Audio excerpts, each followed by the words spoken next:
ज्या दिवसाची आपण एकदम आतुरताने वाट बघत होतो तर तो दिवस आज आपला फायनली उगला भाई. तर आज कॉलेजला आल्यानंतर सर्वात पहिले आपण सरस्वती आईचा आशीर्वाद घेतल्यानंतर आता आपल्याला पूर्ण फंक्शनची तयारी करायची डायरेक्ट. तो फंक्शन मध्ये आपल्या कॉलेजचा टेक फेस्ट. सर्वात पहिले आमच्या सरांनी आम्हाला सांगितलं की हे फुगे घ्या आणि एकदम भारी डिझाईन करा यांची. मग का बाई उचलल्या फुग्याच्या रांग्यांना आणि लागलो डेकोरेशन करायला आम्ही. तर आम्ही फायनली काय अशा प्रकारे डेकोरेशन केलंय भाई. आमचं डेकोरेशनचं काम मस्त चालू होतं पण इकडे मॅमचं मस्तपैकी रांगोळी काढायला चालू होतं भाई. तर फायनली मॅमची रांगोळी बघा तुम्ही कशी आली ती.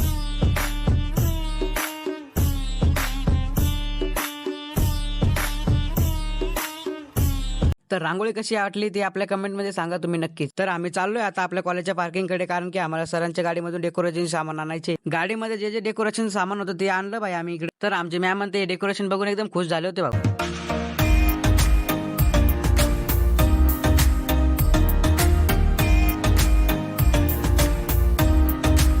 इकडे आमचे सिनियर मस्तपैकी वेलकमचा बोर्ड तयार करत होते भाऊ. मग नंतर इकडे सरस्वती आईंजवळ फुल वगैरे ठेवलं आम्ही. तर फुल वगैरे ठेवल्यानंतर आपल्या सिनियरनी काय अशा प्रकारे वेलकमचा बोर्ड तयार केलाय भाई. जाऊ दे हे सोडा. जर तुम्हाला हा व्लॉग आवडला असेल ना तर लाईक फॉलो करा. जय श्रीराम आणि पार्ट 2 साठी कमेंट करा.